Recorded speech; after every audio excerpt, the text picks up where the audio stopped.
second.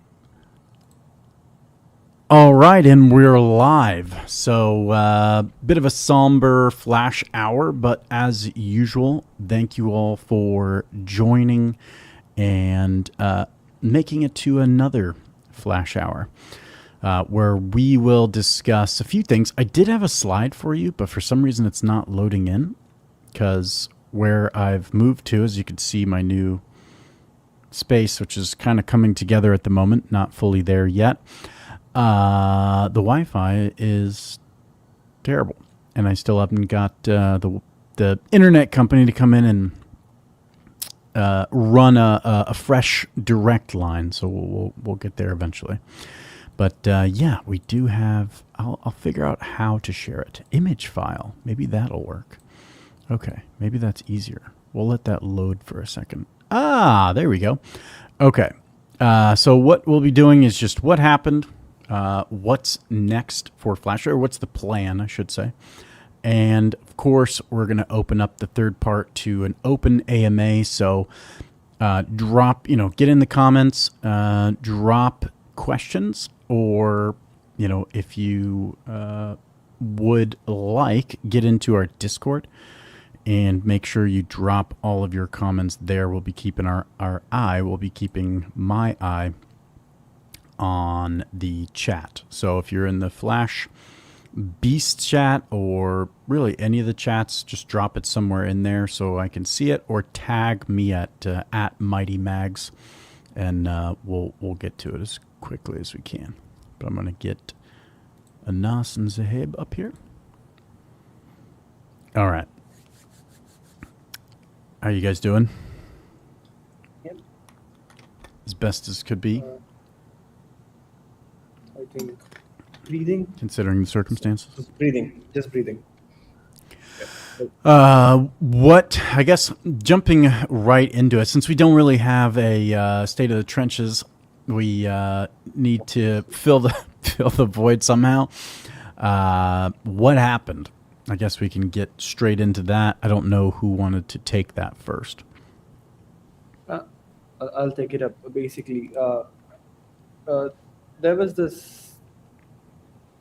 I'm sure the markets have been drier than ever before, and the main important thing was there was a lot of discontentment amongst the team as well regarding the direction and the support and everything that was going on, because I think a lot of people don't understand it's not so easy to build things from scratch, and then when you figure out that you have to go against much bigger problems, and then look back and see that even after resolving all those problems you would just be at that same stage. I think that was kind of a bigger discontentment, and then there was some more issues amongst the main founders of Flash around, with the competence and then structure that we had, which was kind of dragging everything, and there was other people who were trying to take up more and more work, and it was getting stretched a lot. Although anyone might just put up a question there and ask, like, why don't you hire more people? But even the budgets were not that wider, because we were managing all the money. I was managing all the money. Although interestingly, I really want to highlight this thing that at many times of the history of FAF, we actually maintained a larger treasury than the market cap. Even now, we do have a sufficient treasury, but like when the co-founders who have actually put up their valuable time to get this thing from zero to this position, when they are not in line, then the money that was made, they just want to get out with it. So I think that was one of the cases. And the second case, it's actually the post that I posted. I'm just repeating those 3 points because that is what is in my head. So second was obviously the alignment issues that I've put out. Although it totally is our mistake, Max. If I'm gonna pull you in as well there, because I think we should have rubbed some more shoulders with all those people at foundation and then stuff, and try to see how we can, get some more support. But I think we had this Agreed. problem of not, I think, not asking more and then trying to figure everything by ourselves. I think Yeah. this is one of my own problem as well, where I try to figure it out myself rather than depend on anyone or just try to ask anyone else.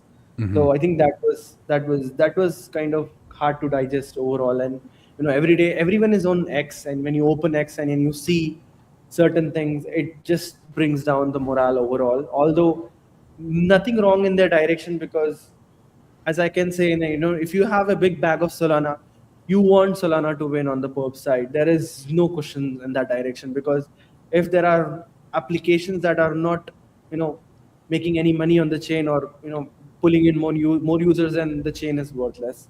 So I totally got that point, and I had that similar discussions with all the people, that I understand the direction, but it was like we are still getting squeezed in. So I think that was another important thing that we had. And then the third point was, you know, about the risks that were expanding with the infrastructure that we had, and it was really hard to sleep at that time. Although now we have a very, very flawless structure that basically checks every withdrawal or deposit that happens. And for bigger amounts, like the team needs to approve, and that all happens in less than a minute.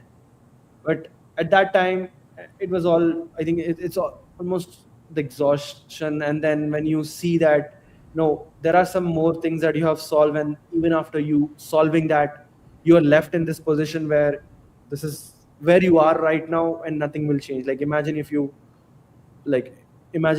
we were to pour in $1 million into marketing, who are we competing with right now? Is it Yeah. to compete for the new user base, or is it to compete with someone who's already having like tens of millions of dollars? Yeah. And I think, yeah, but I was quite surprised by the reception overall. Like I didn't, I never thought that we would get that much amount of reception, because I don't know, but I think the doing things right way kind of, made a dent in the people's heart and minds, I guess. And that is what our motto was since the beginning, that we want to do something that is right, because that's how we are able to sleep well at night. Yeah. Because life is a big, like, we all are here in the world, and we have to make sure we do the right things, or else it just comes back at you, is what I believe. And that is where the whole idea of doing things was right. And but yeah, I think this is my 3 points of what actually happened behind the scene. It was more on the team's discontentment, followed by the support, and then money issues as well, and the infrastructure there. So I think that sums up on my side, and I would love to see what Zohaib is gonna talk in that direction. And for sure, I think we've had a lot of public discussions and discourse on that matter. But one thing to highlight here is that a lot of people kind of look at the business and say, why can't you limit yourself or kind of go back to what worked and just retain the markets that we've had? But that's where I think people are missing the point. If you're on a protocol, it's not about just saying, if I can make a few dollars at the end of the month, I keep pushing for it. I don't think any of us here would be working for such a system where it just amounts to dollars in, dollars out, or Yeah. time out, your time in and dollars out.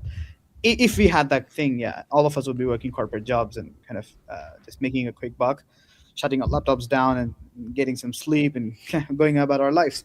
So it was all the ambition all along, right? That's what brought us to crypto. That is what brought us to DeFi and Solana and where we are. So the crux of the problem was, where do we see the product going forwards? What's the vision? And when that blurs out, let's say, like I personally have been tunnel vision all along to kind of get Magic Block, get that video feel, get the UX right, get all of those things, and tick those boxes. And then when we look back and we kind of just move back a little and see, what could have been done better, or where did we kind of end up being in a state where some people, or even the foundation, to name names, kind of now see us as a threat in a way, because nothing is on chain. So even if we scale, it's not going to make Solana win. If that's the argument that's given. And yeah, it's difficult to defend the stance. Yeah, mainnet wasn't in a shape which could support our operations. That's something we have had a lot of discussions and debates with, from Toli to Alessandro and all of the guys at Foundation. We've had discussions. We've had chats. We've had like long form kind of debacles between what works and what doesn't, and we had valid reasons. And I think even today, even after 4.2, coincidentally, today is when it was marked for general release. So finally, 4.2 is also out. But even with all of it being out there, even if we worked our hearts out, and fixed everything and came back to mainnet, we would just be where we are. It brings us no closer to beating Hyperliquid or beating any of our competitors in the space, and that's a real problem. And it was just time that we came out and addressed it.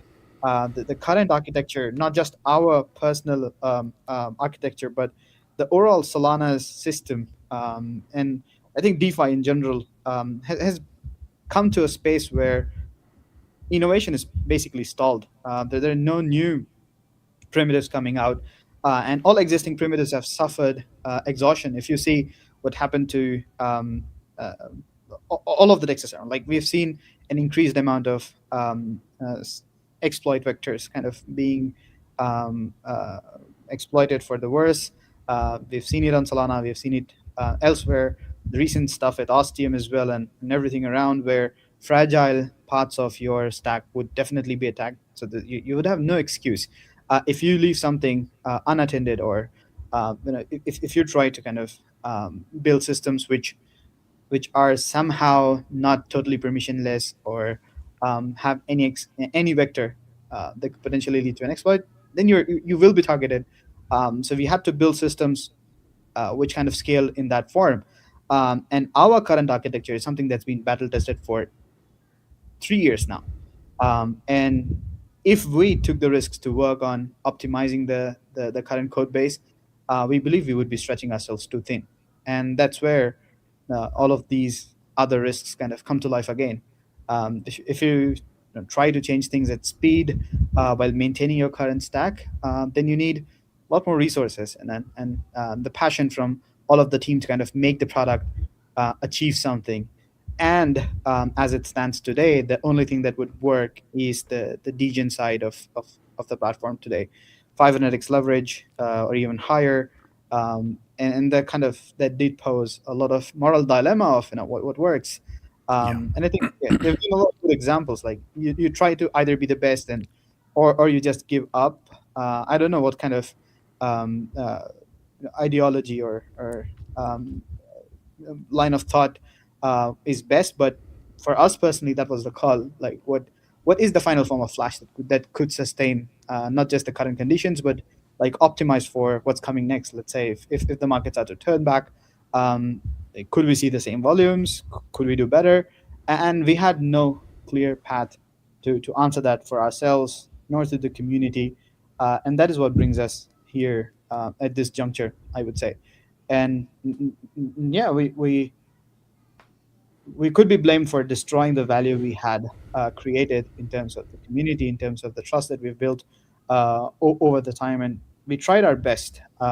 We tried to talk to a lot of people in the whole chain, from MetaDAO to everyone. And yeah, there weren't any plausible solutions. And we do not believe in the idea of just letting things be as they are. And yeah, something will happen. We could just not come up and pretend that we're working on something, or something's great is coming, when we know, or when we have that within ourselves. And that's where we wanted to kind of draw the line, make sure I have or like we have absolute clarity on what's coming next. Otherwise, we kind of just put in here and kind of make the problem public, because getting it out, getting opinions might change, or might just help us get a lot more clarity for ourselves. So which is where our idea, like people might blame us for not trying hard enough behind the scenes, or trying to have that leverage and going out and trying out in the market. That's not true. We've reached out to people, we've discussed this, and when we realized that being honest would be best, because otherwise it would just mean we're trying some things and a few privileged people would have information on what's next, and they might act out of their own personal interests. So we wanted to be absolutely clear, and if even if it meant destroying the value which was granted to us by the community, we thought it was best to put it out in a form where the community knows from the absolute start of what's going to happen. And as we've always wanted, like the long-term commitment and the long-term alignment with the community, we wanted to be sure that if we don't see that thing coming to fruition, we wanted the community to also be on the same track and know it alongside everyone else. We couldn't keep it from the community and go out and talk to interested parties without letting the community know. And eventually, if those don't materialize, we wanted the community to also know what comes next, failing all of the options that we would exhaust. So that is what led And us yeah, doing what we one did. more important thing is we were discussing about this with multiple parties 1 week before the announcement, and I think the mistake would have been to not post out by ourselves and just let the news leak, which would have been much look worse than what has happened. Although both the things were bad, both the things are, I think, from the standpoint of people who believed in us, have gotten a bad I think Bad outcome. I Yes, don't have any words on that, but we have let people yeah, down, and yeah, we've taken we've let people down, and I think that's the harsher truth, because we've let ourselves down here as well, because the amount of time, the amount of energy, the amount of money, the amount of sacrifices that we have also put behind to get this here were also enormous. Like in terms of the all the nights and all the travels that was all behind to make this something huge than what it has become today. But yeah, I think that is where I personally wanted to post out this thing as fast as possible, because it's like fooling someone, and I didn't like to fool someone. And if things are not working out, and if you're not able to see something, because the reason why like there was also a mistake that I did yesterday, which was about posting some DMs, but I posted those DMs because I wanted to show people that we were actively trying to reach out people to get some more support, maybe that in any form or shape. But it was not like we were just talking amongst us and just came to this conclusion. It's not like that. We were reaching out to people. It was 2 months ago, where before the full transition to Magic Blocks, we were discussing actively with the relevant people that we are going this route, and this is aligned with Solana's vision. Although that is where the fork happened, where they clearly said that it is not aligned with Solana. Although if people are who have technical knowledge, they get into the crux of it, they will understand. And even now, whatever that the bigger companies that are doing, like be it Phantom, be it Jupiter, be it what Hyperliquid is doing, all of them are actually going with their own stack of blockchain eventually. Because I don't know what will happen. I don't think I certainly have that much. I have wisdom, but I don't want to share that, because it's just people will just say, call it, it's a bias thing. But yep, that is where the markets are moving, and eventually in a year or two we will all understand what is going to happen, or what has happened and what is going to happen. But I think for us, we were not armored enough to go through that phase where we ticking around on Solana and burning our own stash. Because like as a startup, I fully took the responsibility of having a runway of at least 2 years every moment of time, because I don't believe in running on breads and crumbs. It was simply not good, because there are families that every developer and everyone on team has, and they need to pay the bills. So I'm happy that I was able to do that job at least to secure the financial side of things. But eventually, just to make anyone happy or show any allegiance, burning any money didn't make any sense to me, and that is why we took the hard route, although that route didn't work out as we planned it to be, because by the time we reached to that juncture of being deployed on Magic Blocks, the environment has significantly changed, and the structure was moving much more faster towards lower and lower fees. Although we had the competitive fees at 2 bips, but eventually what we were seeing is like people were going with no fees models or fees that is less than 0.1 bip, which is actually nothing. So the maths was not figuring out, and we clearly needed much more support than we had, as I said, we had in our armory. And I think that is where the line is drawn when you go on to journeys that are paid by yourself rather than having some more people to back you. And Yeah.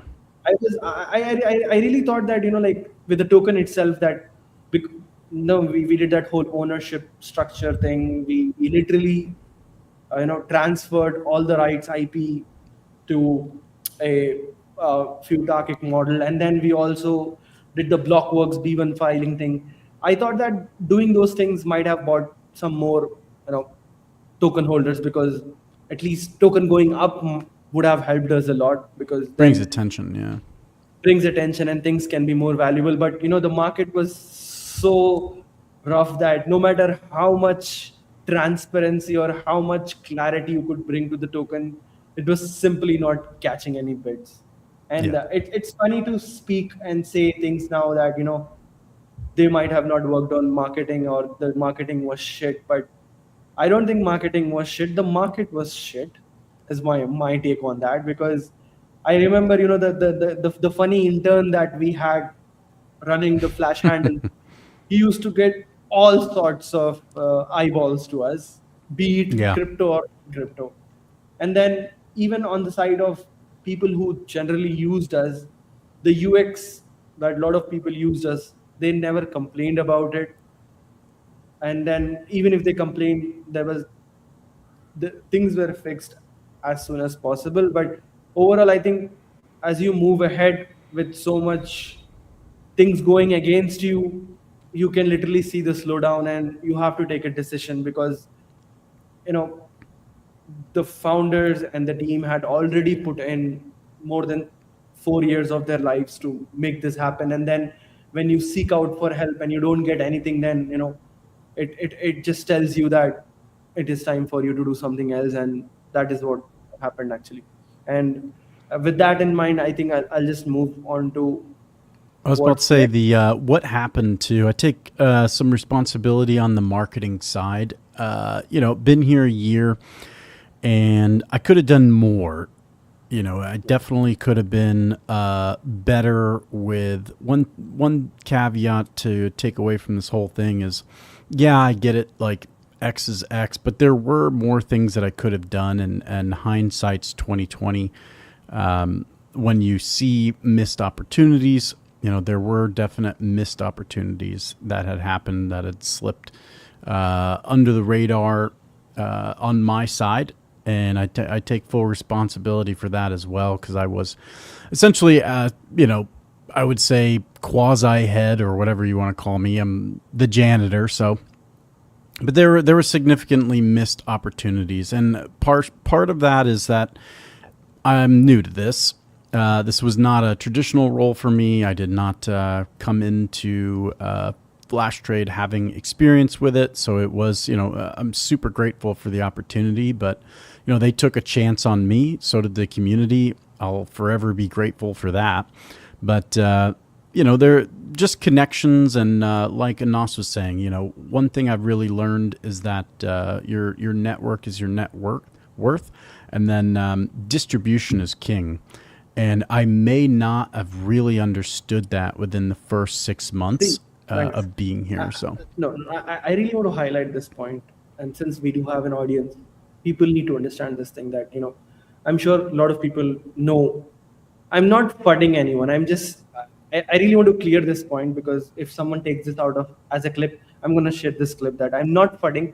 I'm just stating the market that we are in right now. Okay. Yeah. So we all remember the launch of JTX, which is a spot terminal built by the team of Cheeto. And Cheeto, yeah. what and I and I'm pretty sure the marketing budget they have is almost more than what we spend on a monthly basis. I'm pretty sure about it. Pretty sure. So yeah. So I was watching it very closely because I wanted to know how many traders would come to it, because it was a launch that was shouted from all corners of X, especially in the Yeah. Solana community. So what I saw was like 1 week into their launch, they had less than 150 traders on their terminal, and I was shocked by it. That okay, we are in a bear market, but this doesn't seem great, because that is actually like we had more users than them, and Sure. I think that is where, and then that thing came that okay, they have more money and they have more, I think, links on- Distribution. Yeah, for sure. yeah, but that was like sort of validation for me that okay, markets are quite lower than what anyone might understand. Down bad.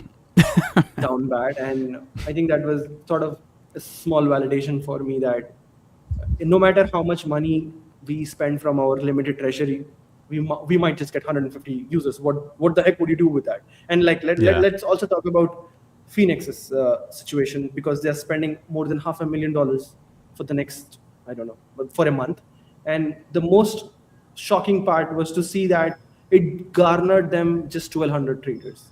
It Yeah. is absolutely shocking that if you were to count that in terms of how much you're paying per trader, then like if it's just per day, then what they're spending like $1,000 per trader. That economics didn't it was beyond me. And I think Cost these of sort of acquisition of a things, customer is insane. Yeah, I mean, and this is, by the way, just I just want to caveat this whole thing.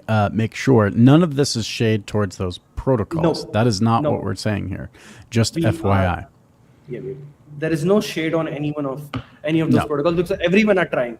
We were trying yesterday, they are trying now as well, but the difference was they have bigger armory, which is bigger treasuries with them, and we didn't had any sort of that treasury, and we tried to do something about it, but we were not able to do that. So yeah. Yeah.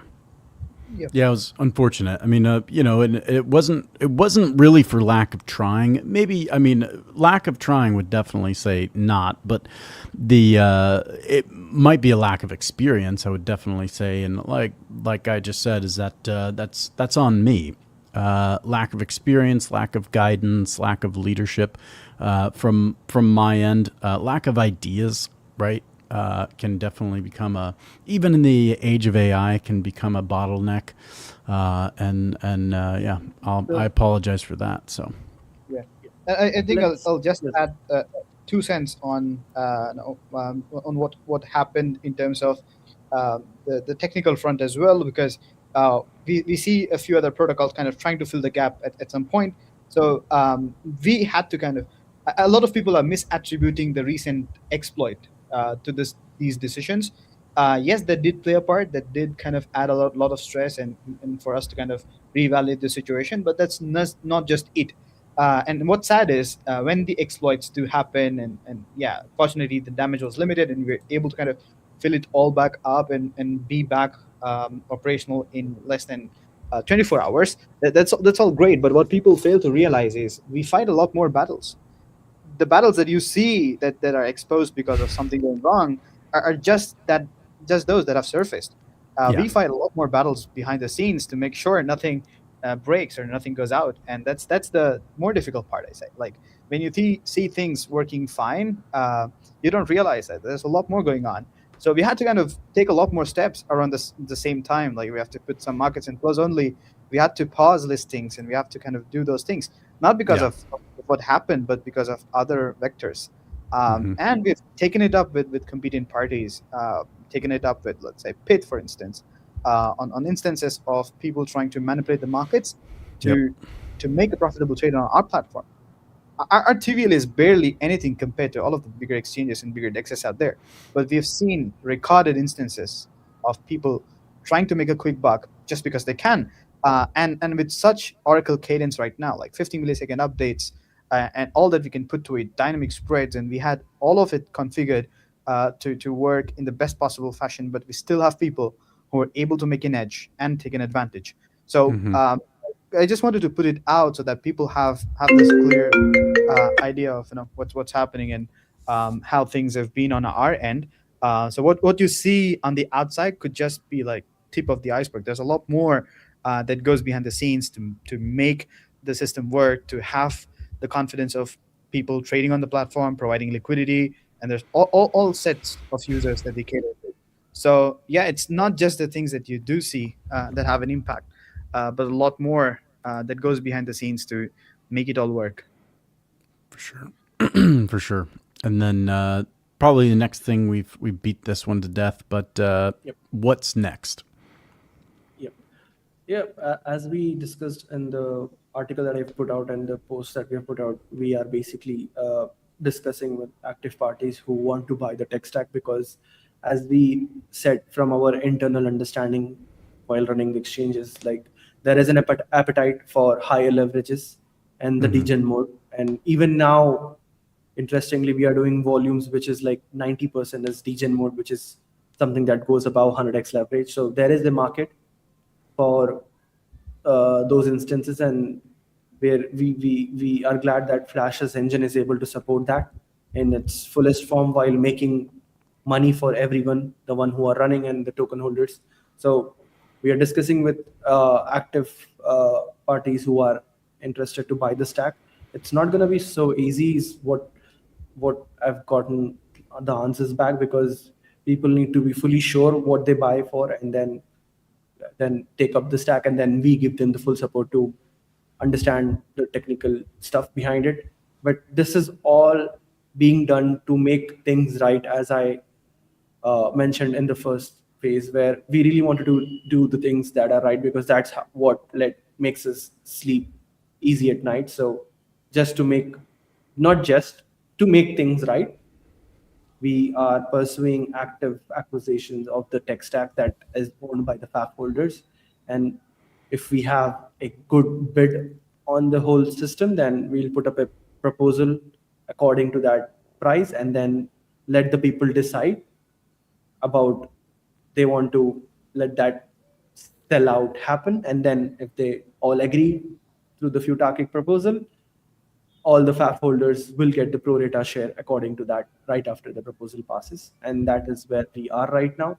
We do have gotten good amount of interest from a lot of people in the industry regarding buying the tech stack, and that is where we are. And we are hoping to have a better answer probably in 10 days from here. And yeah, I think that is something where, so if you want to add something there in that direction. Yeah. For sure. We've had this request for bids created from our end and shared across with partners. And I wanted to cover some parts of it. Anas, let me know if I cross any of the non-disclosure agreements. But otherwise, like what we wanted to convey was we have a minimum bid offer. I don't know if we would put the amount out here, but yeah, as people have been pointing to some stuff, we have had like a minimum bid of $500,000. Yeah. So, yeah. Okay. All right. Sure, like $500,000 is what the amount is. Like at the bare minimum, we wouldn't take a bid lower than that, and we kind of have this thing going forwards that a minimum bid is required. Now, distribution and all of that stuff, would it be pro rata, team tokens included or excluded? We've made those very clear. Team tokens would be excluded, and all of them would be settled. Whether it would be an instant settlement or would it be like a continuation of like the Futarchy Foundation treating it as treasury and going through a Futarchy vote to decide to kind of distribute or not. All of it depends on how the acquisition process goes, what's the next step forward, and if there's any other form of settlement involved apart from the capital, and the potential token swaps, potential anything that's going to come by, is something we can't conclude on just yet. So which is why we cannot provide more details, but all of it is on the table and being discussed. That's the monetary part of the discussions and requirements from our end. On the opposite end, we also commit to 3 months of maintenance work and 3 months of hand-holding, or let's say transitory support from our end, which is the commitment. And then, like, regardless of acquisition or not, the protocol would continue to be maintained for the set amount of time, as we kind of proceed towards, in worst case, a potential wind down. That there's still this idea of continuing the same setup that we have. Revenue distribution and other forms of whatever volume served continues to operate in the same way. Even for liquidity providers, we have all of the systems operational and continue to be operational before any other announcement is made. We want to give ample time. So for the next 3 months period, we would have, failing a potential acquisition in case, we still have these timelines where we will be actively supporting all existing operations. And like any follow-ups regarding close-only modes or regarding a final resolution of sorts, the team takes full responsibility of it. We're not just like shutting down the laptops and saying, yeah, no, let whatever happen. We are here on ground, actively working on it. And that's the reason we don't want to rush with the stuff. Like, as people have pointed out, we lose leverage by putting this out. I'd say the contrary. Like, that's the clear path we have. The team is not just kind of running away right now. We're Yeah. on ground. We're here. We're looking out for things. And if things like look good, which is also part of the discussions and the proposal from our end, it could potentially be an acquisition with the team, with some part of the team, or just the tech stack. And we have all three options open. And we're more than willing to kind of take up the time and effort to understand what each company would bring onto the table, and would we be able to add value, and how the final form would look like. So all of that is something that we're actively engaging in, and we'll look to find the best resolution possible. So it's not just about, let's say, getting the bare minimum for the community and the product. We're trying our best to make sure that if Flash is to continue, it would be in a form that's much better than what it is. And if we fail to do it, it wouldn't be like a half-hearted thing where we just throw it off to someone and walk away. Whatever we do next is something that we put our heart and soul to, the same way we've spent for the last 3 years building it all up. 100%. Yeah. No doubt. Yep. It's always been the moral path, the ethical path. So that's, and a lot of that went into this decision here too. So I hope that is conveyed through the actions taken by the team, because that's something that have conveyed to the team many times. I'm very proud to be a part of. So. All right, I think we come down to the last section of the call, which is an open AMA. If you have any questions across Discord or X, please put in the replies or tag us. We will be following up directly. And while we are at it, I think Zoeb, you wanted to do reply the suggestion in the chat beasts from Kasabe, or we have one question. I just wanted to pointed out the sum digits. Appreciate the transparency and honesty here. Thanks, team. Tom, of course, love you, Tom. Panda, he's putting in his 2 cents here. Marketing isn't just retweets. Yes, that's true. And then Zach says no shade. I appreciate the kind words from the community. If you guys do have any questions right now, if you're watching this live, I think we have drop it. Yeah, we have an important question that Tom has just asked in Discord, which is, how would the snapshot of FAF holders would be if there is a deal that has been done? So it will obviously be according to the, I actually haven't thought about this. So my mind is not in a place, but I think there is a way to do it without getting messed up, right? Obviously, it would be pre-announcement snapshot, right? Yeah, that's something we need to coordinate with MetaDAO on, because a lot of these things are something that need to be vetted by not just their technical team but also their legal team. Because we also discussed the idea of pausing the liquidity pool beforehand, which did not materialize. So Yeah. on a lot of fronts, we are constrained by what the ownership system allows, and and for MetaDAO as well, like, this is a first in terms of like an active protocol, because they've done some stuff earlier with a few companies, but it was all like pre-product. Mm. There's no revenues involved, and like not much that needed on the outside, so it was fairly fair and square.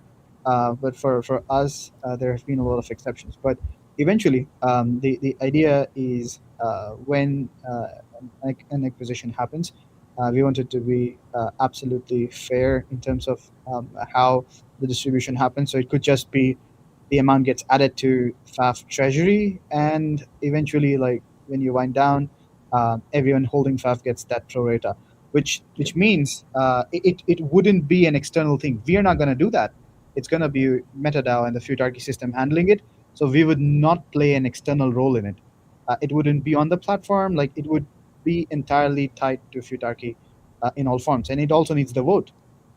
Whether we're Yeah, accepting all of that it. is a very important thing, that It's an any important sort caveat. of yeah, yeah, Yeah, any sort which of is why we sale. needed to retain the LP pool, which is why the price of FAF even today needs to exist, because even the final proposal need to go through the same AMM, which was a reason that MetaDAO also insisted on keeping the LP open. You couldn't just pause it all off, and like you can't Yeah. have a proposal pass without the LP pool being open. So Yeah.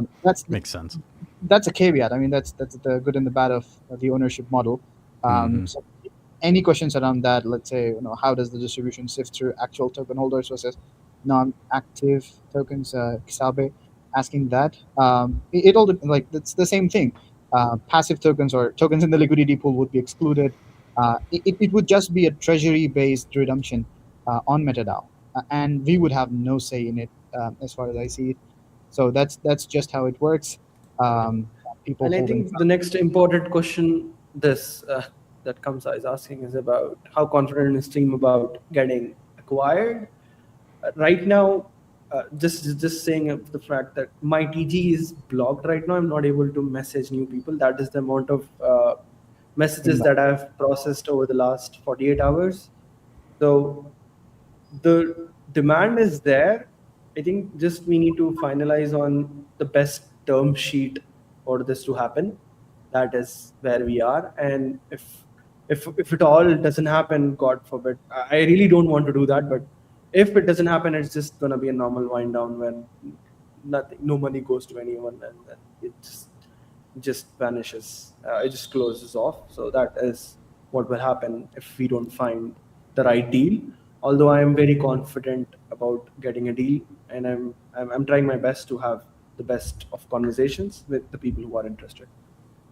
Yeah.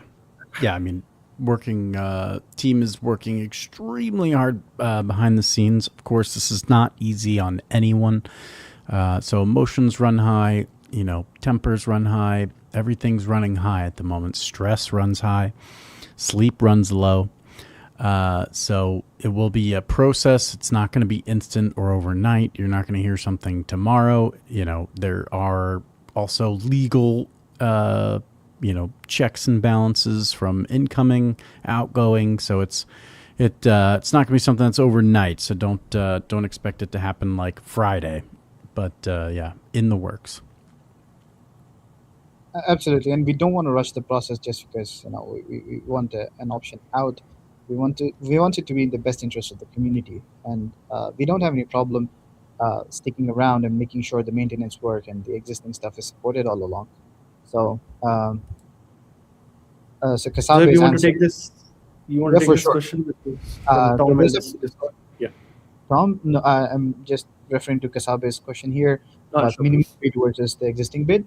Mhm. To be very clear, there's no current bid for $500,000, or let's say something that we have committed at this point. What we are saying is when we put out the request for bid, the proposal which highlights the bare minimum requirements part of the trade, that is where we have the minimum bid for $500,000. Any Mhm. bid lower than that is something we wouldn't be willing to kind of accept, because that's just worse, as suggested. Someone could just come up and like throw up a few dollars and kind of get the protocol, which is just going to be worse of an outcome. So the bare minimum we are trying to negotiate for holders is at $500,000, and in terms of being able to get there or not, we'll share those details as we have commitments. We don't want to be like front running or kind of committing to it, but that's what we're saying. That's the bare minimum we expect the acquisition to get for FAF holders. And yeah, like, rejecting smaller amounts than that is not something that we would be proud of, but that's the bare minimum that the community deserves, is our opinion.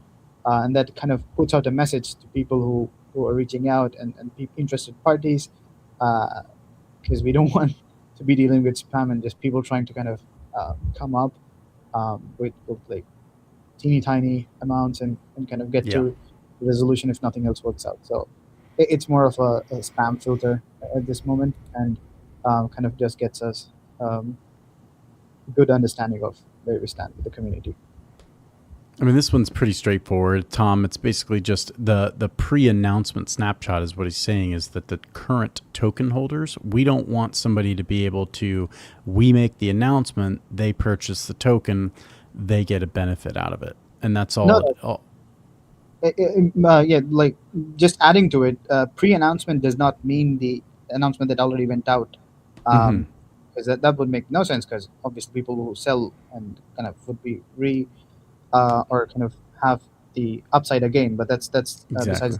It will be the announcement that follows, and how Futarki proposals work when you have to kind of have a pro rata distribution. So that's if taken out of context, that does not refer to the announcement that already has happened. It would just be on how things resolve. I think we've seen a few wind downs early on with a few other projects. So if we have the bid resolved, in that case, whatever amount is committed would be made a part of FAF treasury, and then the wind down would essentially be pro rata, following the same process that we've had earlier. Yeah. Much better said. And get your questions in here soon-ish. Looks like Discord's clean now for me, unless you guys see something I don't. No, channels are clear, and doesn't look like anything else is coming in. Any questions that you guys have, now is the AMA portion. So if you do have any questions and you would like them answered, now is the best time, as you have the both founders here live on Flash Hour. So if you had any questions, drop them here. But anything other than that, while we wait for anybody to respond or anything, anything else that you wanted to add to this that you think is important for the community to know going forward? Definitely closing thoughts. Oh, also Magic Block needs a killer app.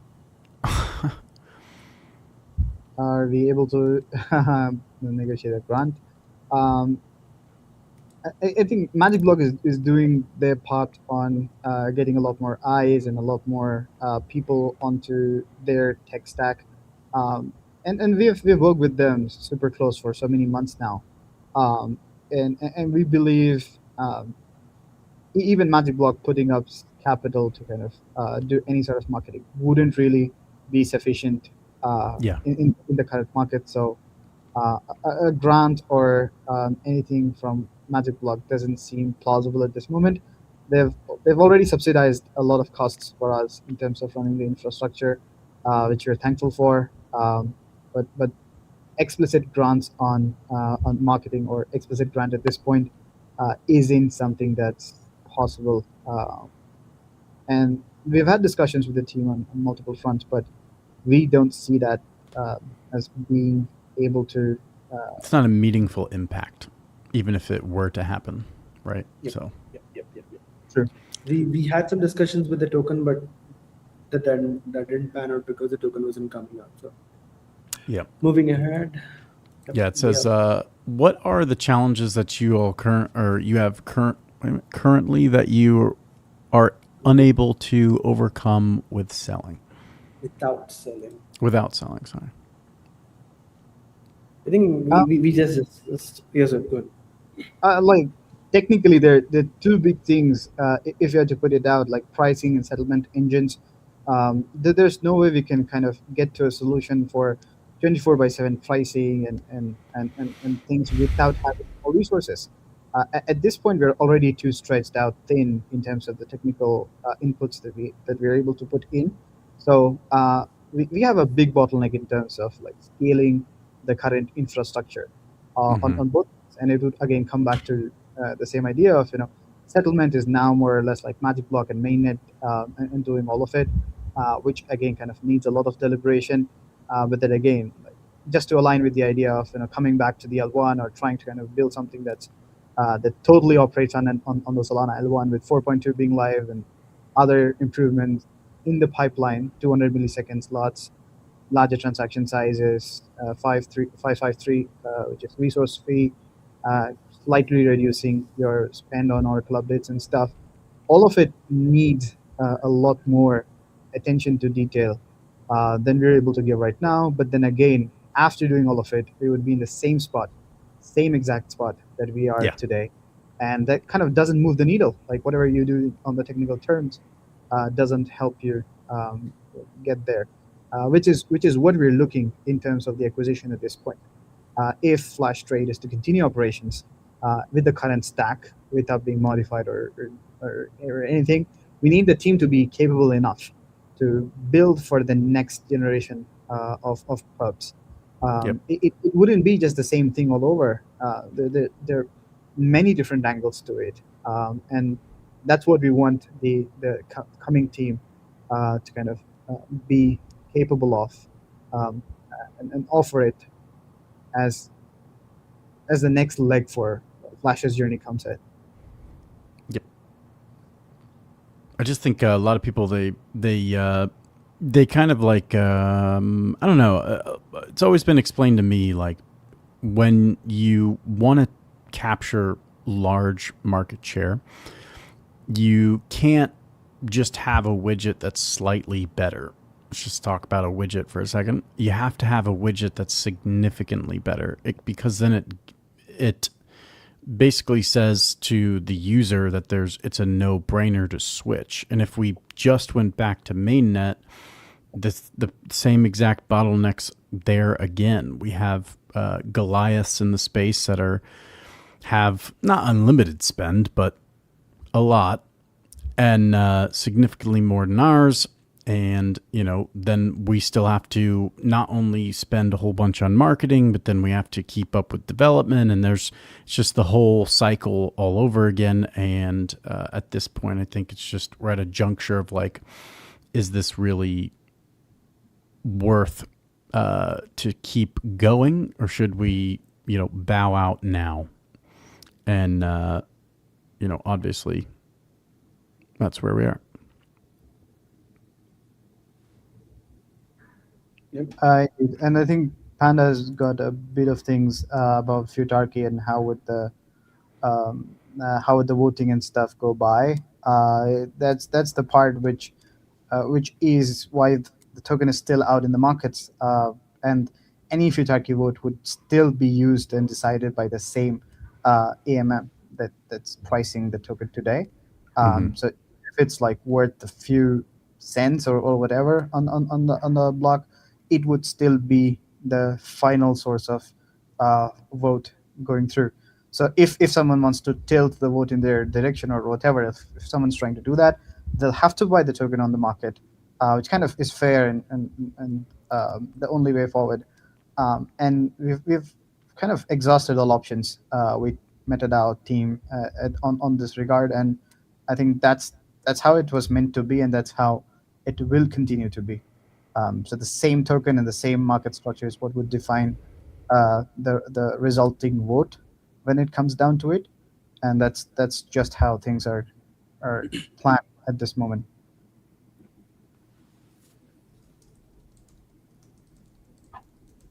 Sorry, answering questions in Discord here. Tom, I DM'd you, brother. And then it looks like Kasabe That's what. Okay, he's just clarifying that he understood. Okay. Oh, wait a minute. There are more. In case you guys, let's see. They're loading in here. In case you make a decision to pre-snap tokens under unstaking process can count. Well, yeah. Like the whole idea for unstaking process and that stuff would mean we refer to the pre-announcement snapshot, which is not the right process forward. All of the reference to announcement is what's going to come out. It does not reflect to anything that was announced prior Yeah. prior to the fact, which is why we went out with the announcement deprecating the unstaking window, because that was the only way for us to be on the track where if people wanted to sell, they're able to sell, and if if holders stay in to kind of see the resolution to the end of it, then that's where we want it to be, like, fair to people who would continue to support. And yeah, the liquidity and the market cap for our token was one of the best in the market, in terms of the market cap to TVL in the AMM pool. So that's the crux of what has happened. Any future allocation will not be retroactive, and I think that's pretty straightforward in terms of how MetaDAO's own structure is valid, because we will have no say. That's something we've had a lot of discussions with the MetaDAO team as well.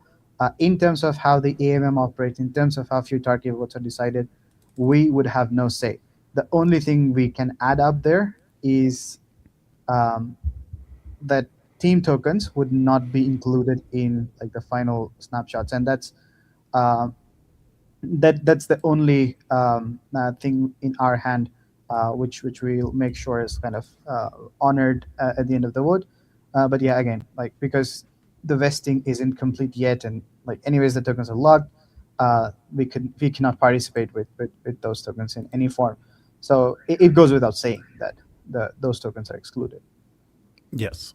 And two clarifications. Obviously says unstake is immediate now, and I'm assuming that's supposed to be a question.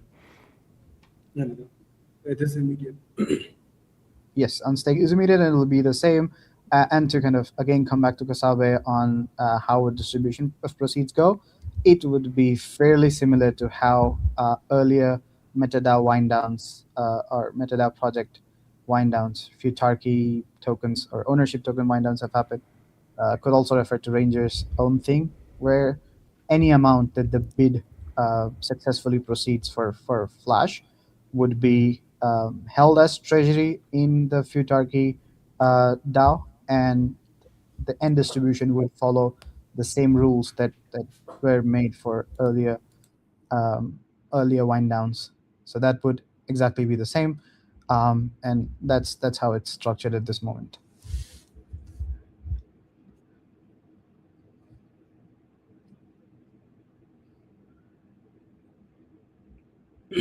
All right. Yeah, makes sense. Thanks for the clarification, Isabe.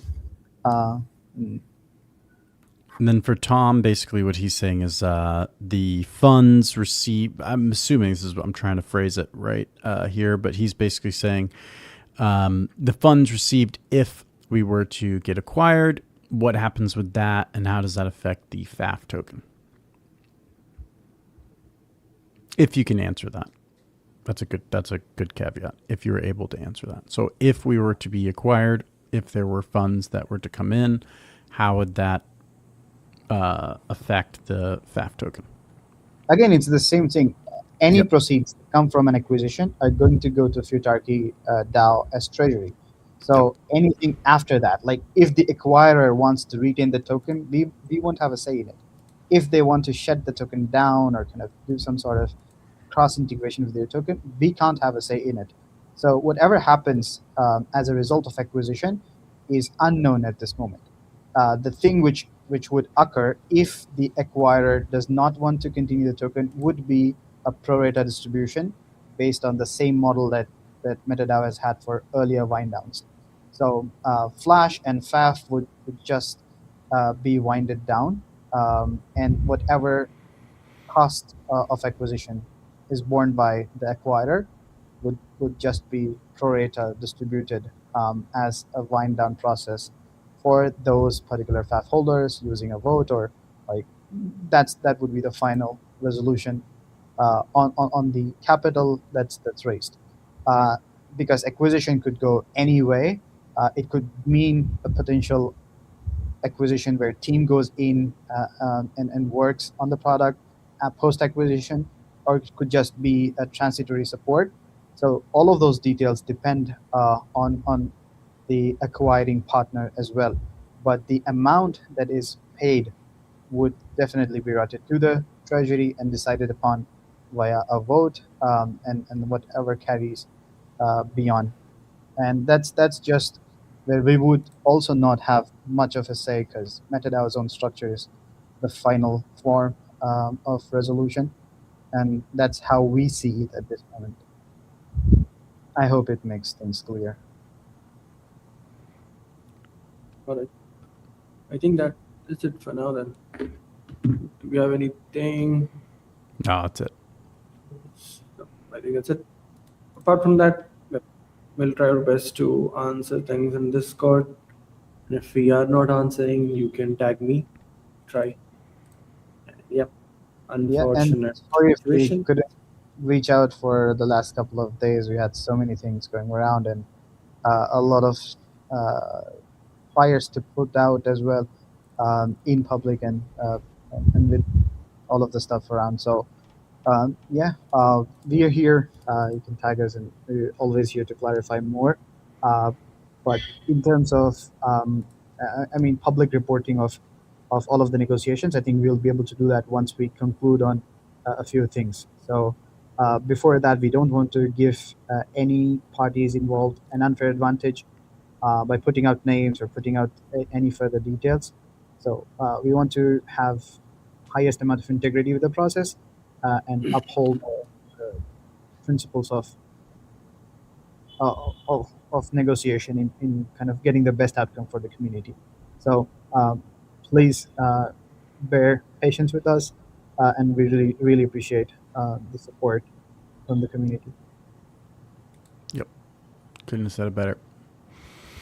All right. I'll do my outro for the last time. I'll let you guys go. All right, guys. Well, let's see what we can get done. I really appreciate you always tuning in every single week for Flash Hours, one of the most enjoyable lives that I did. Even though Trade Wars was, fun, and Degen Hour, those were fun. Flash Hours just holds that special place in my heart where I was able to talk directly to my community. Flash Trade. Been a part of the community since the very start. So it's a bit of a somber moment for me. Went a little dark over the weekend, just to take a breath, clear my head. I appreciate all the support in Discord and on X and Telegram. Matter of fact, I was across all of them. So I really, really do appreciate that a lot. Meant a lot to me to have, reaching out to me personally and saying those kind words. But,